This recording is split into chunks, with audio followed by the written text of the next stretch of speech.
Chapter 1. Introduction. I have been doing cryptography for more than 50 years. I have learned a great deal in that time. In this book, I try to pass along that knowledge to the next generation of cryptographers. Much of this is new discoveries, not found anywhere else in the literature. I know that there are many cryptography books already available. If I want people to read my book, I need to offer ideas that other books don't have, ideas that other authors don't know or believe are impossible. I need to make the book sensational. Here goes. I will tell you in simple, non-technical language how to construct an unbreakable cipher. Provide 140 ciphers that you can use as is. 30 of them are rated unbreakable. Give you a set of tools and techniques so you can combine and strengthen them. Describe a computation that can precisely measure the strength of your cipher and guarantee that it is unbreakable. Show how to construct and incorporate data compression codes. Reveal a practical method to achieve the unbreakable one-time pad cipher. Tell how to generate true random numbers in bulk. Show how to construct huge primes and safe primes. Teach you how to add an undetectable backdoor to a cipher. Expose a possibly fatal flaw in quantum cryptography. Explain ways to defeat hypothetical ultracomputers that could be developed decades from now, or that may already exist but are classified. I use a conversational tone throughout the book, as though you and I were speaking face to face. When I say us or we, that means you, the reader, and me, the author, working together, cooperating to solve a problem or to guard a secret. This is not intended to be a scholarly work. I give credit for the methods and ideas when I know the sources, and dates as close as I can remember them, but much of what I have learned was acquired informally. There is little in the way of references, footnotes, or erudite exegesis. This is written to be a practical book. Follow its recommendations, and you will produce a secure cipher. Guaranteed. I also throw in an occasional historical tidbit, partly to lighten the mood and partly to set the historic record straight. I know a heavy subject like cryptography can be hard going. I hope the use of first person, the little anecdotes, and a bit of humour make it easier to absorb. Much of the material in this book is new. It has methods for constructing ciphers and methods for cracking ciphers that have never been published before. There are even a few of my own mathematical discoveries. You can find them only in this book. There are lots of practical tips on how to do stuff, and a few computer methods to do things faster or using less storage. The emphasis in this book is on high-security cryptography. You have information that you need to keep secret against opponents who could have supercomputers or even quantum computers. This book tells you how. I provide a toolbox of methods, both new and historical, that can be combined in myriad ways to make arbitrarily strong ciphers. Cryptography students and developers will find the broadest possible range of practical methods that can be used to develop new cryptographic products and services. That said, I want to make this material accessible to both professionals and hobbyists alike.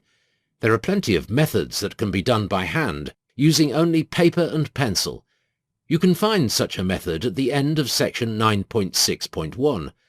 These methods are suitable for field use, when electricity and electronic devices may be unavailable. There are even a few ciphers that children can use. Anybody can create an unbreakable cipher. You can create an unbreakable cipher. All you need is the right knowledge. If you can read and understand this book, or even half of it, then you can create an unbreakable cipher. The book teaches anyone who has the desire how to construct a cipher that will stand up to a serious attack by trained cryptographers with supercomputers. No other book does that. In fact, you can develop your own secure cipher using only paper and pencil methods.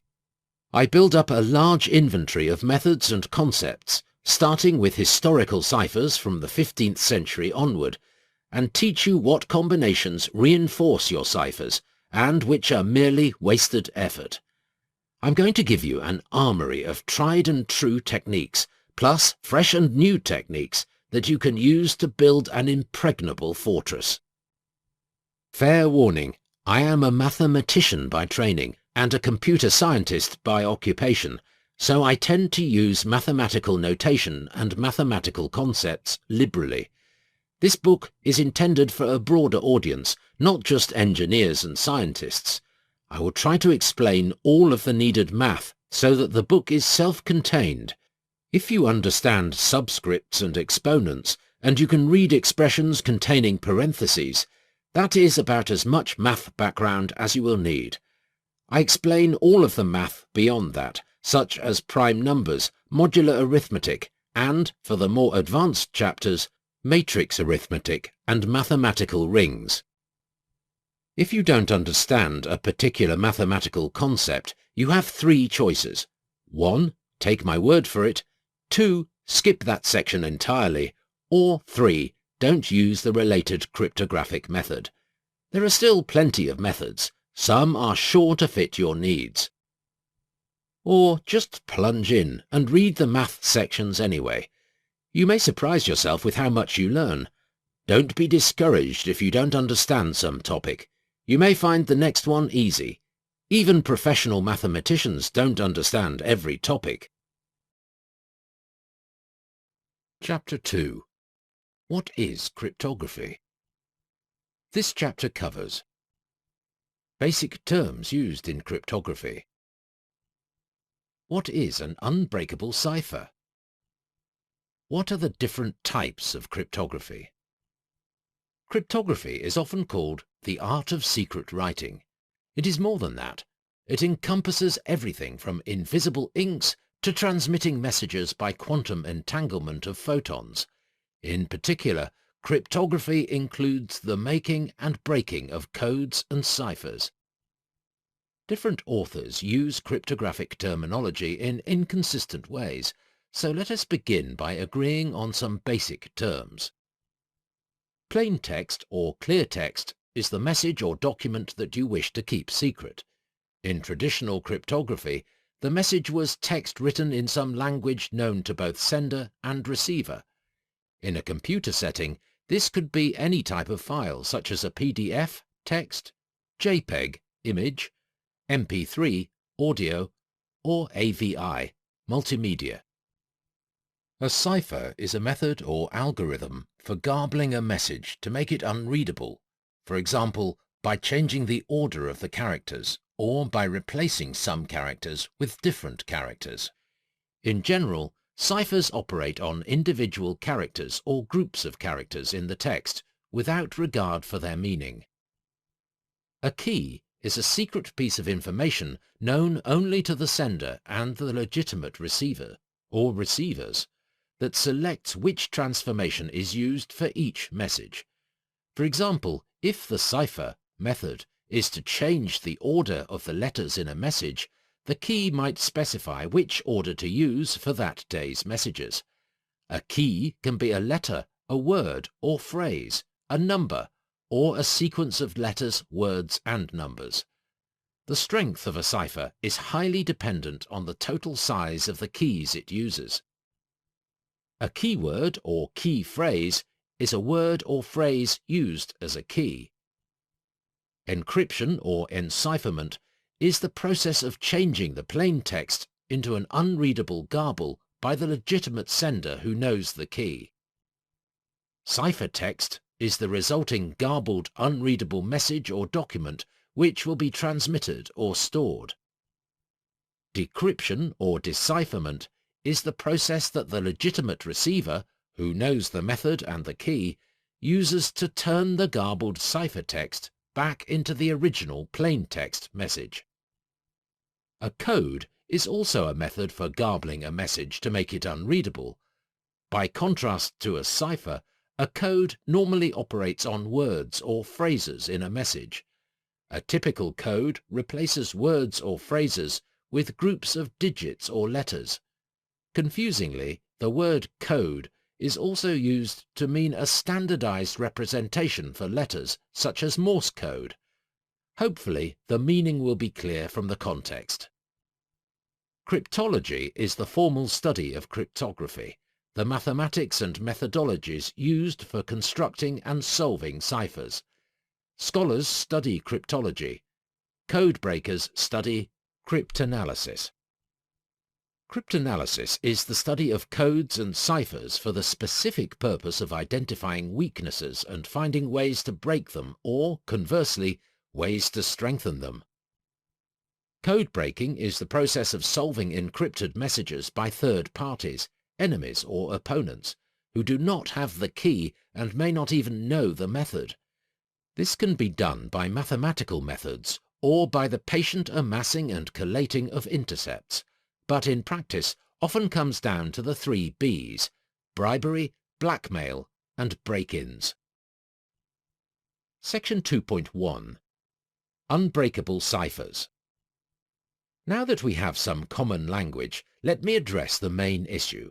What exactly do I mean by unbreakable? First, I mean that a cipher cannot be broken by cryptographic means. This excludes break-ins, bribery, coercion, defections, extortion, honey traps, and similar means. Those lie outside our scope. Second, I mean that the cipher cannot be broken in a practical sense. Any opponent has finite resources and finite time to devote to the code-breaking task. When choosing a cipher, you need to have some idea of how much manpower and computer power your potential opponent may expend on breaking your cipher.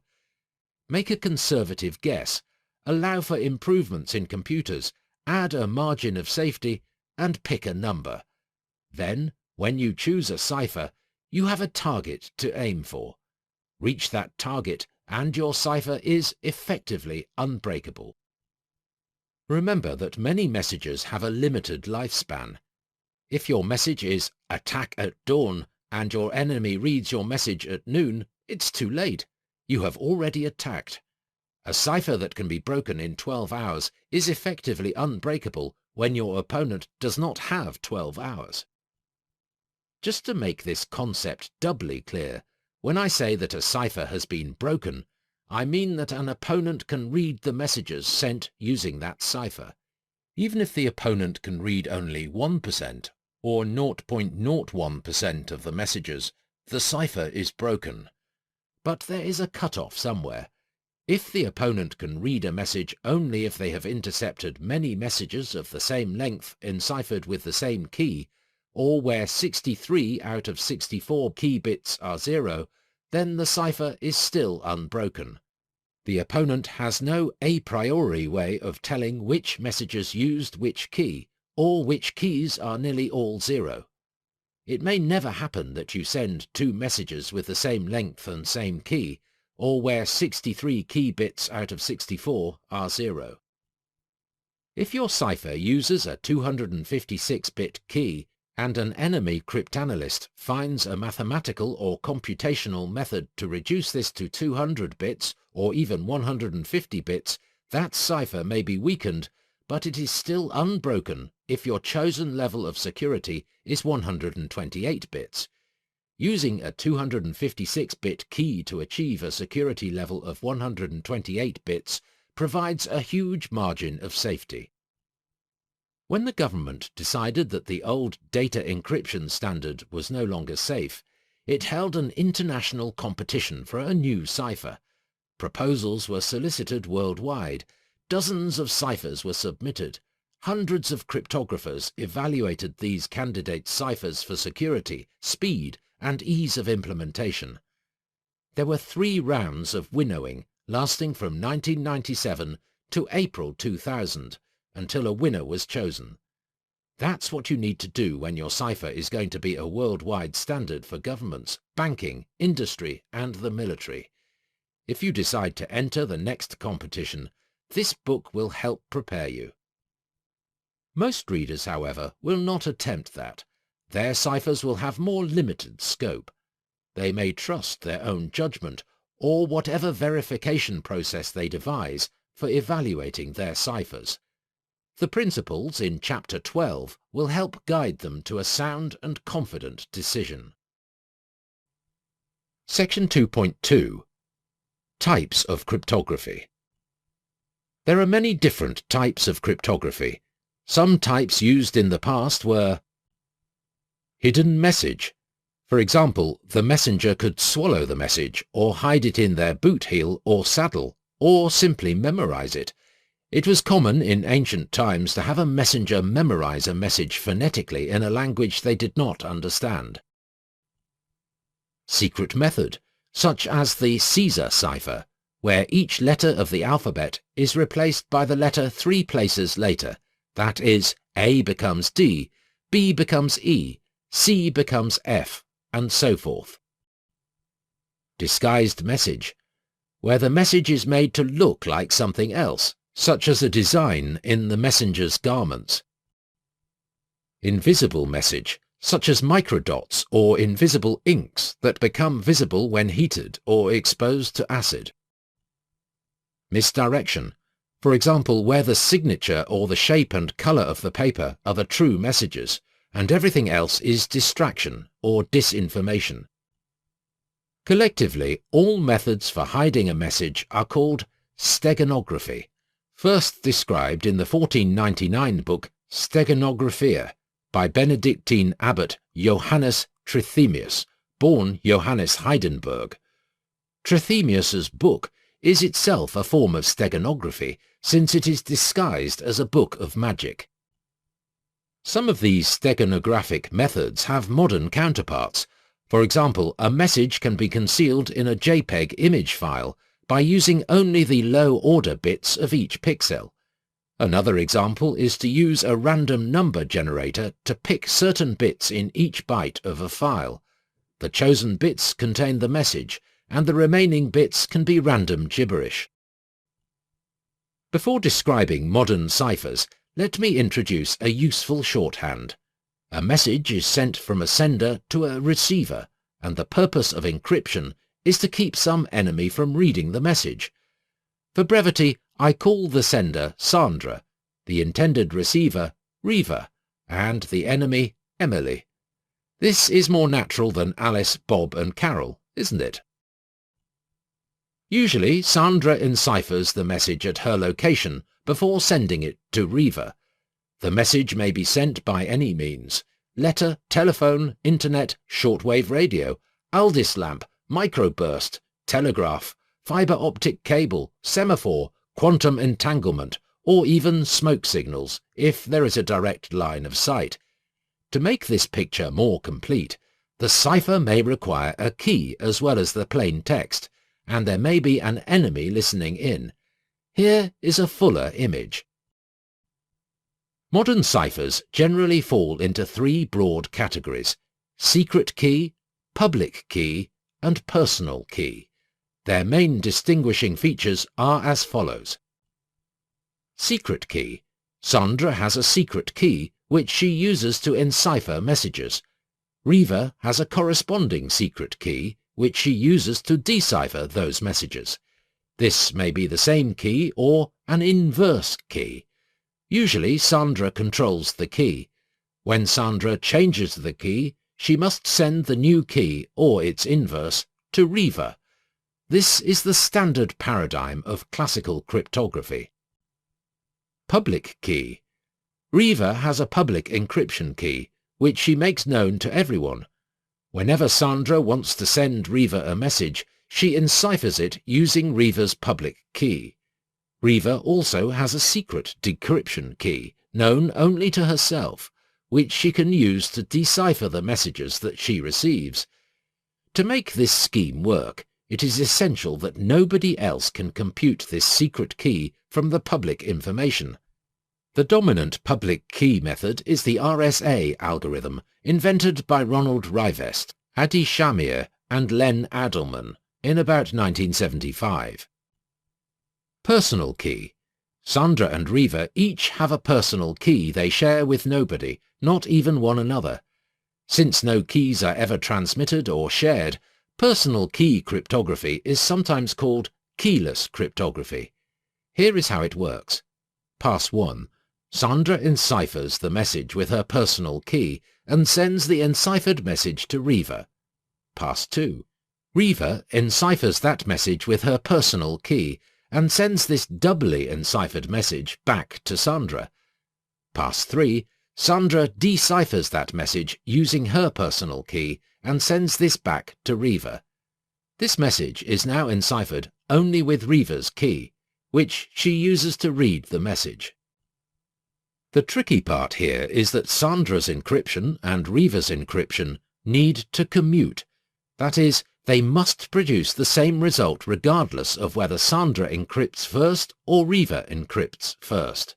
Symbolically, we express this as SRM equals RSM, where M is the message and S and R are Sandra's and Riva's encryptions. The advantage of personal key cryptography is that anybody can communicate securely with anybody else without having to prearrange any keys or transmit any keys, so there is no possibility of a key being intercepted. Personal key cryptography is also called the 3-pass protocol. A protocol is just a sequence of steps used for some purpose such as transmitting a message. In other words, a protocol is an algorithm. The basic idea for the 3-pass protocol was invented by Adi Shamir in about 1975, and the specific method I present in this book is my own. Section 2.3. Symmetric versus asymmetric cryptography. Many books state that cryptography can be divided into two types, symmetric and asymmetric ciphers. The idea is that in secret key cryptography, Sandra and Riva use the same key to both encrypt and decrypt the message, while in public key cryptography, Sandra uses one key while Riva uses its inverse. This dichotomy overlooks personal key cryptography, which is neither symmetric nor asymmetric, as well as the various classical methods described at the start of section 2.2. Moreover, the symmetric-asymmetric classification is not always accurate. In section 15.1, I describe the Hill cipher, a secret key method where encryption consists of multiplying the message by the key, and decryption consists of multiplying by an inverse key, just like public key cryptography. Categorizing a cipher as either symmetric or asymmetric is not particularly useful.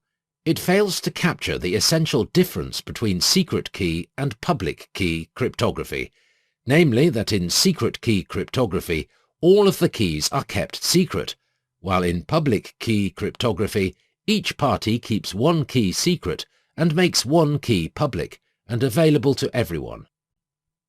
Public key cryptography and personal key cryptography both came out around 1975.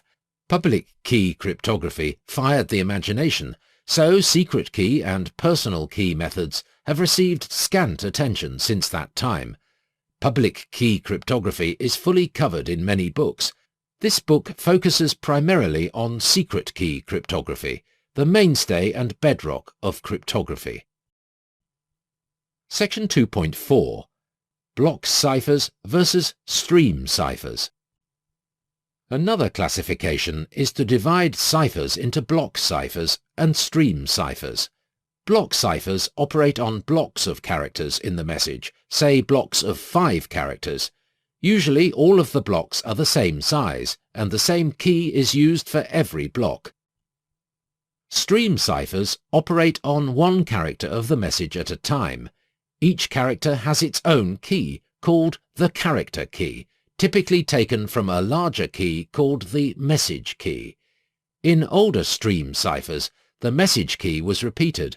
For example, if the message key size was 10 characters, then the first key character would be used to encipher message characters 1, 11, 21, 31 of the message. The second key character would encipher message characters 2, 12, 22, 32, and so forth. Ciphers using regularly repeating keys are called periodic. In newer stream ciphers, the message key is usually as long as the message itself and is called the key stream. This aperiodic or non-periodic style of enciphering is called the one-time pad. In Chapter 13, there are discussions of how key streams can be generated. The block-stream classification is not exclusive. There are hybrid ciphers where the message is broken up into blocks, but different blocks are enciphered with different keys, so the cipher operates on a stream of blocks rather than a stream of characters. Section 2.5. Mechanical versus digital. Ciphers can also be classified according to the means used to produce them. The earliest ciphers were done entirely by hand, not using pencil and paper, but rather stylus and parchment, or stylus and clay tablet. The first mechanical means of encipherment was the skitale, or skitale, pronounced skitali, used by the ancient Greeks and Spartans, probably as early as 700 BCE. This consisted of a rod with a narrow strip of leather or parchment wound around it, so the edges of each turn carefully matched the edges of the adjacent turns. In other words, there were no gaps and no overlaps. The letters of the message were written across 2 or more turns of the strip. When the strip was unwound, only disconnected pieces of the letters were visible, so that an enemy would not recognize that it contained a message. Additional squiggles or patches of color could be added to make it look like a decoration. The sender kept the staff for reading and writing future messages. Messengers could wear the strip as a belt or use it to tie up their hair or cinch their saddles. The recipient needed a rod of identical diameter to reconstitute the message. Messengers, of course, were not told the purpose of the ribbon or thong. It might even be sewn into their garments without their knowledge. There is an image of a skitale in the 1593 edition of De Occultis Literarum Notis by Giovanni Battista Porta. It shows how each Greek letter spans several turns of the leather strip. Here is a modern version. The Greeks kept the secret of the skitale for about 700 years. The Romans, however, were not so successful. Eventually, their enemies in northern Europe learned the meaning and use of these rods. So the Romans invented a special measuring tool consisting of a hollow brass or bronze dodecahedron, a solid shape with 12 identical pentagonal faces, with a circular hole on each face. These holes allowed them to make wooden rods of precisely the correct diameter. When a governor, satrap, ambassador or spy was sent to a post that required travel through hostile territory, it was safer to carry this tool than to carry an actual skitale that could be captured. The 12 holes had different diameters to allow for secure communications with other governors, ambassadors and spies. For example, small for Londinium, now London, medium for Lugdunum, now Lyon, and large for Tarraco, now Tarragona in Catalonia. So far as is known, the purpose of these dodecahedrons was never discovered by the northern Europeans, or, for that matter, by modern archaeologists. Archaeologists have proposed a plethora of preposterous purposes for these artifacts, such as children's toys, saddle ornaments, practice pieces for blacksmiths, candle holders, range finders for artillery, or, the answer of last resort, religious objects. This is a bronze Roman dodecahedron found near Tongeren, the oldest town in Belgium, and displayed in the Gallo-Romines Museum. Here is an interesting side note. If you look up skitale in Wikipedia and other websites, it says that the skitale was used to produce a transposition cipher by writing each letter within 1 turn of the strip. This is wrong. Such a strip would easily be recognized as a cipher message. Whether or not the enemy could read the message, they would certainly not let the messenger deliver it. A thorough examination of the whole letter versus broken letter issue can be found at cryptiana.web.fc2.com/code/skitale.htm. In 1841, Edgar Allan Poe, who was a talented cryptographer, wrote an essay, A Few Words on Secret Writing, which gives a good description of the skitale and his method for decrypting these messages by matching up the broken fragments of letters. To compound this error, if you look up transposition cipher in Wikipedia, it says that the skitale was used to produce a rail fence cipher, also called a zigzag cipher. A rail fence cipher has columns that alternate up and down. Writing a message either along or around a rod does not involve any changes of direction, so if a skitale were used to produce a transposition cipher, the result could be a columnar transposition, never a rail fence. I corrected these errors in Wikipedia, but my corrections were deleted. I have given up trying to be the Wikipedia police. A 1960s version of the skitale was to sort a deck of computer punch cards, write the message in pencil on an outer surface of the deck, and then thoroughly shuffle the deck, leaving just scattered dots. When the deck was run through a card sorting machine, the cards would be restored to their original order, and the message could be read. This idea was widely discussed by programmers, but I do not know if it was ever put into practice. Another modern equivalent is to write the message on the blank back of a jigsaw puzzle and then scramble the pieces. The receiver needs to solve the puzzle and then flip it over to read the message. Another mechanical cipher was the Jefferson wheel cipher, invented by Thomas Jefferson sometime between 1790 and 1793. It consisted of 36 same-sized wooden discs threaded on an iron rod to form a wooden cylinder. Around the exposed edge of each disc, the 26 letters of the alphabet were written in some scrambled order. The discs could be rotated independently to spell any message. Versions of the Jefferson cipher using discs or paper strips were used as recently as the 1960s. Many types of disk ciphers were developed from the 15th through the 19th centuries. The most common type used several thin, flat concentric disks that could be rotated around a center pivot. Each disk had the alphabet or some set of numbers or symbols written in some order around the rim of its upper face. The disks got progressively smaller so that all of the alphabets could be seen at the same time. The disks were aligned in some position, and encipherment consisted of finding the plain text letter on one of the disks, then using the corresponding letter or symbol on one of the other disks as the ciphertext letter. Later types of disk ciphers advanced the inner disk after each letter was enciphered, either manually or through a clockwork mechanism. This is a picture of the Leon Battista Alberti cipher disk drawn by Augusto Buonafalce from his 1467 book De Compendis Ciphri, image distributed by Wikimedia Commons. Starting in 1915, a long series of electromechanical rotor ciphers were invented. The most famous is the Enigma machine, developed in the 1920s by German engineer Arthur Scherbius. Dozens of types were marketed up through the start of the computer era. They all produced stream ciphers.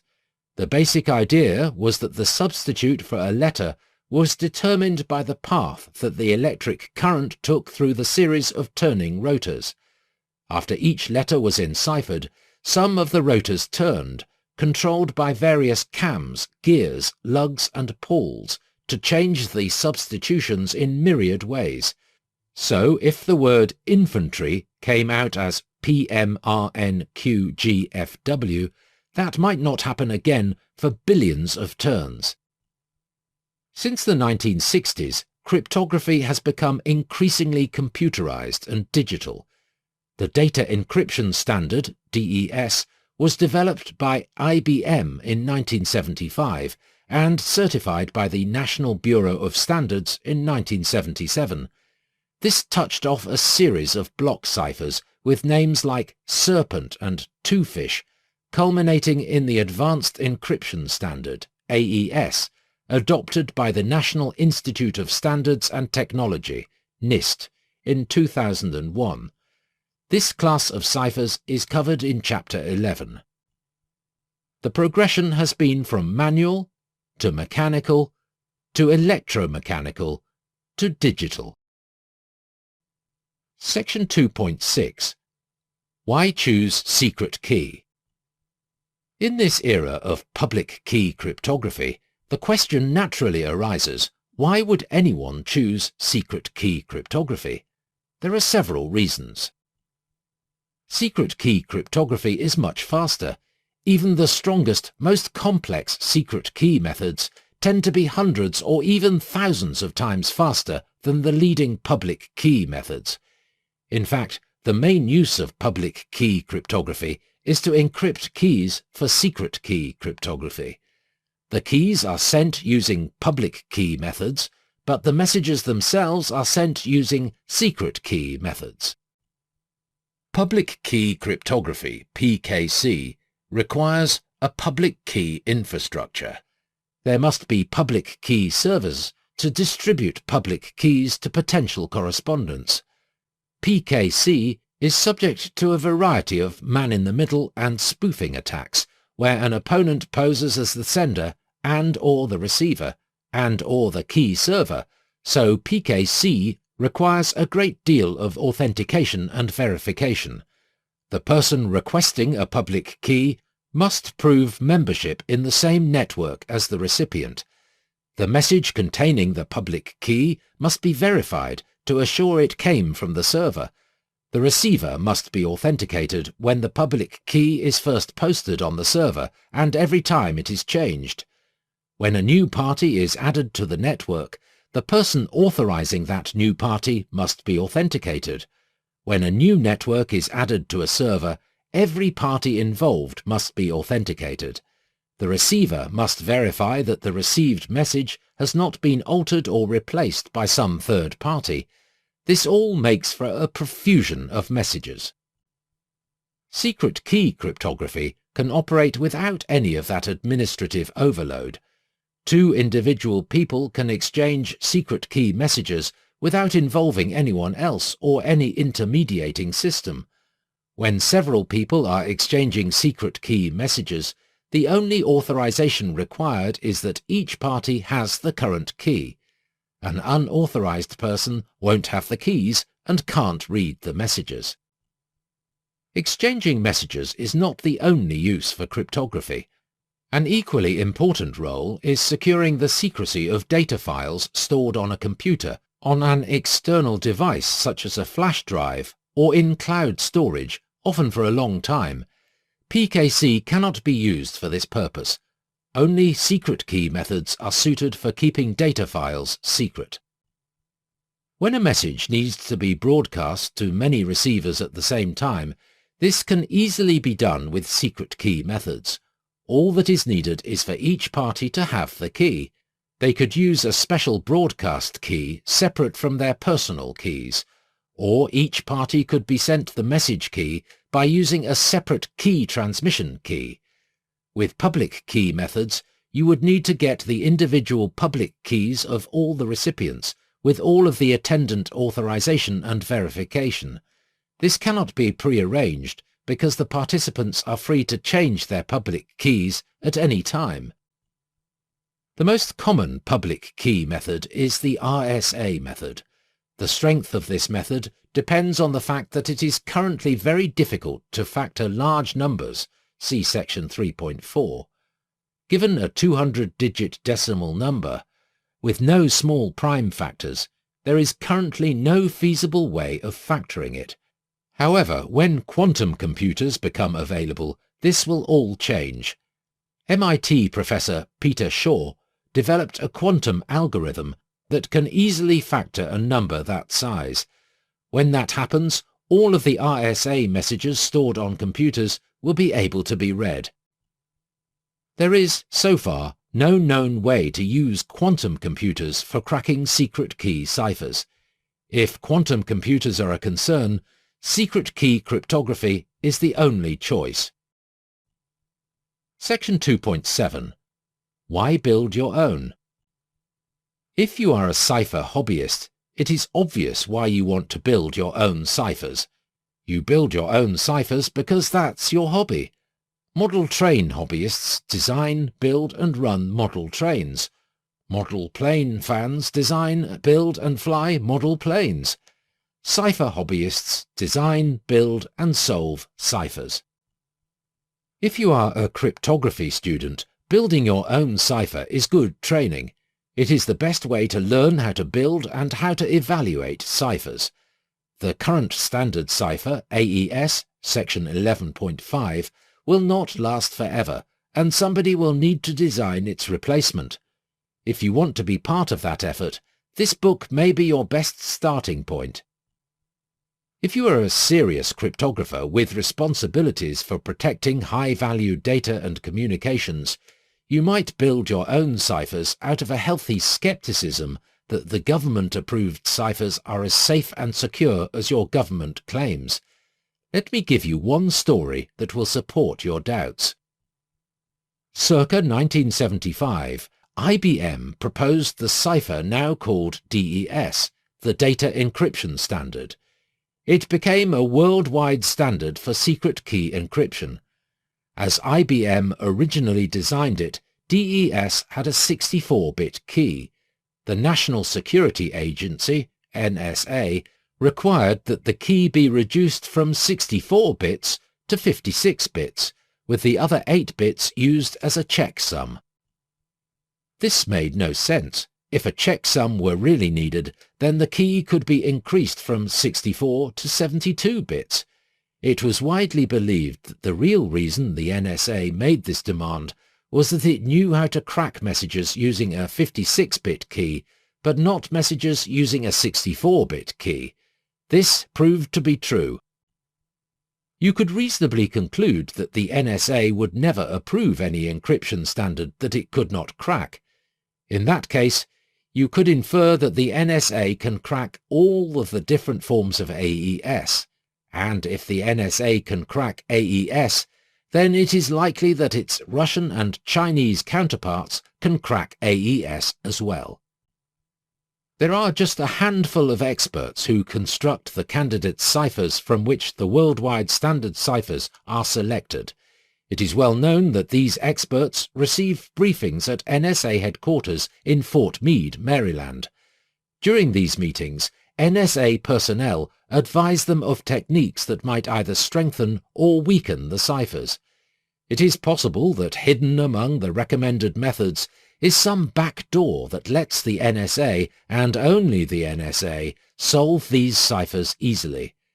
It is also plausible that the NSA could offer jobs, contracts and research grants that might induce the experts to adopt those vulnerable methods. There is a good bit of speculation here, but cryptographers tend to be very conservative.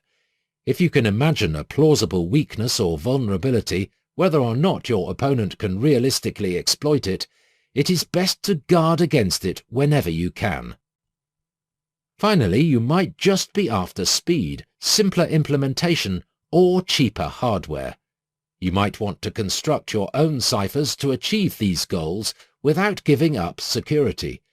You will find methods in this book that can help you do that. That said, remember that there are plenty of pitfalls. Don't just create a cipher and assume it is strong enough. Lots of ciphers turn out to have unexpected weaknesses. Even the strongest cipher can be defeated by operator errors, such as starting every message with a standard header, frequently reusing keys, or sending the identical message using different keys. For example, many German messages were solved during World War II because they all began Heil Hitler. This book contains all the information you need to construct an unbreakable cipher, but remember that reading only one book about cryptography will not make you an expert overnight. Be sure to check the strength of your cipher using the principles detailed in Chapter 12. Chapter 3. Preliminary Concepts. This chapter covers bits and bytes, functions and Boolean operators, prime numbers and modular arithmetic. Before we get into the meat of the topic, let's look at some preliminary concepts. I go through these topics fairly quickly because nowadays many of these ideas are taught in schools, even in the lower grades. More of these basic ideas are given later in the book, as needed. Section 3.1. Bits and bytes. Data is stored in computers in the form of bits, which is shorthand for binary digits. A bit is just a number that can have a value, either 0 or 1. A bit can be stored in a computer in several ways. A switch can be either open or closed. A magnet can be oriented with its north pole either up or down. Light can be polarized either clockwise or counterclockwise. An electrical pulse can have either a small amplitude or a large amplitude. These binary digits can be used to form binary numbers. Here are the 3-bit binary numbers and their decimal equivalents. These 3-bit numbers are called octal numbers, meaning that they are numbers in the base 8. Bits are also used to represent logic values or truth values in computer logic. 0 represents the logic value false, and 1 represents the logic value true.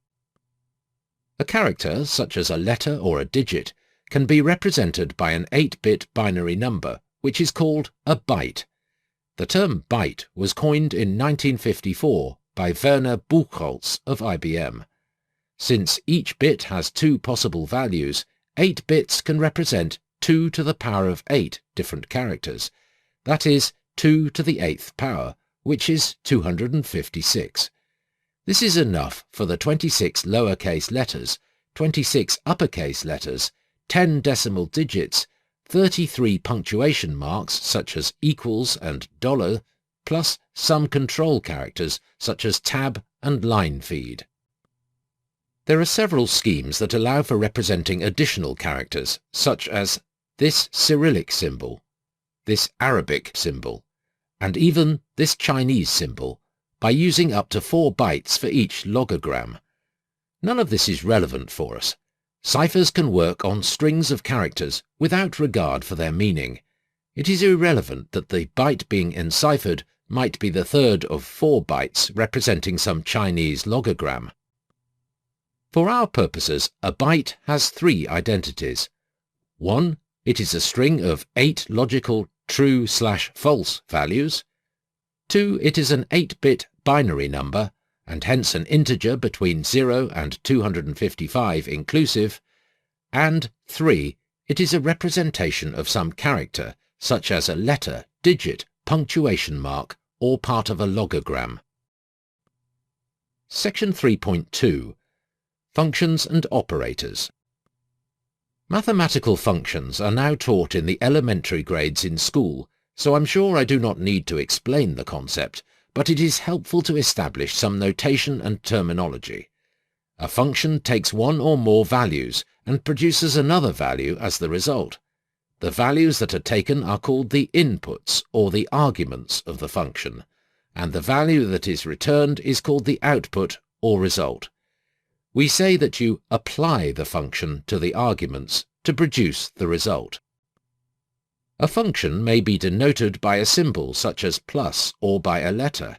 When a symbol is used, it is called an operator, so plus and x are operators, and the arguments are called the operands. When the function has one argument, the symbol may be placed in front of the argument, like -5 or square root of 9, or after the argument, like 5 factorial, which is 1 times 2 times 3 times 4 times 5 equals 120. If there are 2 arguments, the symbol is placed between them, like 3 plus 4, or 6 times 7. When the symbol is a letter, the arguments are enclosed in parentheses, like f brackets x. The function is denoted by f, and the argument is denoted by x. If there are multiple arguments, they are separated by commas, like f brackets a, b, c. Some books on computer languages distinguish between arguments and parameters, but that is not important here. Section 3.3. Boolean operators. Just as addition, subtraction, multiplication and similar functions operate on numbers, there are several functions that operate on bits when they represent truth values. These functions are called logical operators, or Boolean operators, in honor of English mathematician George Boole. If a and b are truth values, then the logical functions not, and, or, and XOR are defined as follows. Not A is true if A is false, and false if A is true. A and B is true if A and B are both true, and otherwise it is false. A or B is true if either A or B or both are true, and otherwise it is false. A XOR B is true if exactly one of A or B is true, and otherwise it is false. In other words, A XOR B is true either if A is true and B is false, or if B is true and A is false. XOR is called the exclusive OR operator. It is commonly denoted by this symbol, a circle with a plus sign inside. The AND OR operators are often represented by the symbols upwards arrow, wedge, and downwards arrow, descending wedge. It is easy to remember which is which because the symbol for AND looks like a capital A without the crossbar. Here are the values of the 4 Boolean functions in table form. These 4 operators can be extended from single bits to strings of bits by operating on the corresponding pairs of bits. If A is 0011, a string of 4 bits representing the logic values false, false, true, true, and if B is 0101, representing the logic values false, true, true, then applying the 4 Boolean operators gives. The exclusive OR operator is used extensively in cryptography. For example, a simple implementation of the one-time pad, see Chapter 14, is to exclusive OR the bytes of the message with bytes of a key stream, like this. Section 3.4. Number bases. In ordinary arithmetic, numbers are represented in decimal notation. This notation was invented by the Hindus and the Arabs sometime between the 5th and 7th centuries. Thus, decimal digits are also called Arabic numerals. The system was introduced in Europe by Leonardo of Pisa, Leonardo Pisano, popularly known in his time as Fibonacci. Historical tidbit. In Leonardo's time, roughly 1175 to 1250, sliding block puzzles were all the rage. Some people believe this puzzle was the same as the 15 puzzle supposedly invented by Noyes Chapman in 1874. Public competitions with cash prizes were commonplace. Leonardo was a wizard at this puzzle. He won every time. His competitors gave him the jesting name Fibonacci, meaning bonehead, and Leonardo embraced it. Fibonacci became famous throughout Italy. When Fibonacci wrote his Liber Abaci, Book of Calculations, in 1202, he wanted people to know that its author was the famous Fibonacci.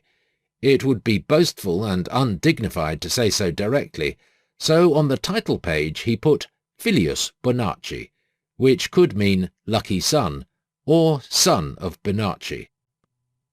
Later authors did not grasp this intent and rejected the thought that the great Leonardo Pisano should be called Bonehead. They surmised that Leonardo's family name might have been Bonacci. For the same reason, to remind his readers that he was the famous Fibonacci, in his private writings, Leonardo sometimes slyly referred to himself as Leonardo Bonacci, Lucky Leonardo. Over time, people forgot the name and reputation of Fibonacci, the puzzle genius, until 1836, when bibliophile and notorious book thief Guglielmo Libri put the pieces together and grasped that Filius plus Bonacci equals Fibonacci. The terms Fibonacci number and Fibonacci sequence were coined by the French mathematician Édouard Lucas circa 1870.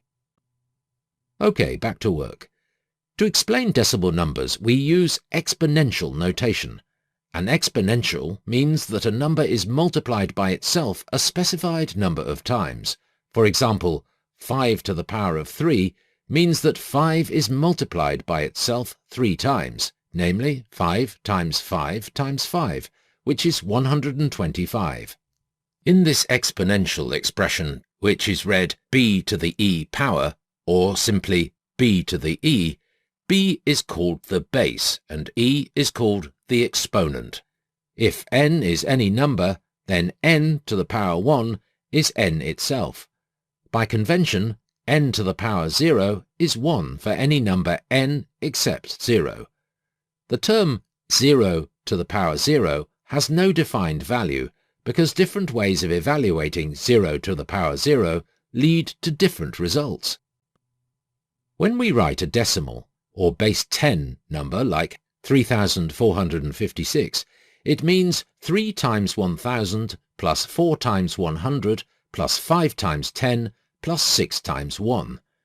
Using exponential notation, this is the same as 3 times 10 to the power 3 plus 4 times 10 to the power 2 plus 5 times 10 to the power 1 plus 6 times 10 to the power 0.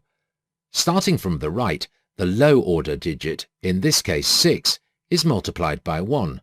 The next digit, namely 5, is multiplied by 10. The next digit by 10 to the power 2, then 10 to the power 3, and so forth.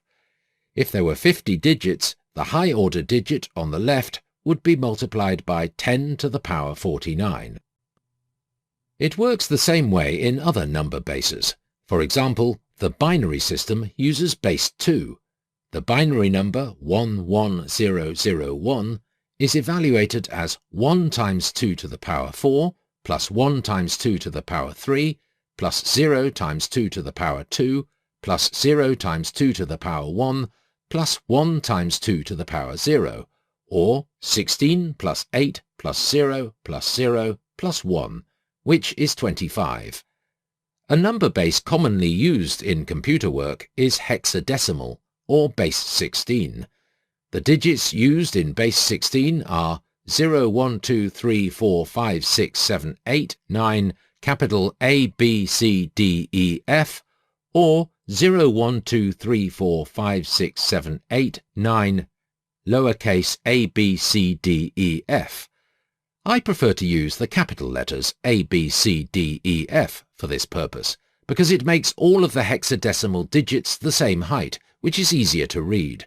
The hexadecimal number 9AB would be evaluated as 9 times 16 to the power 2 plus 10 times 16 to the power 1 plus 11 times 16 to the power 0, or 9 times 256 plus 10 times 16 plus 11, which is 2475 in decimal notation.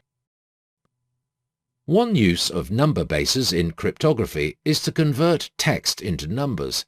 It is natural to associate the 26 letters of the alphabet with numbers in base 26, like this.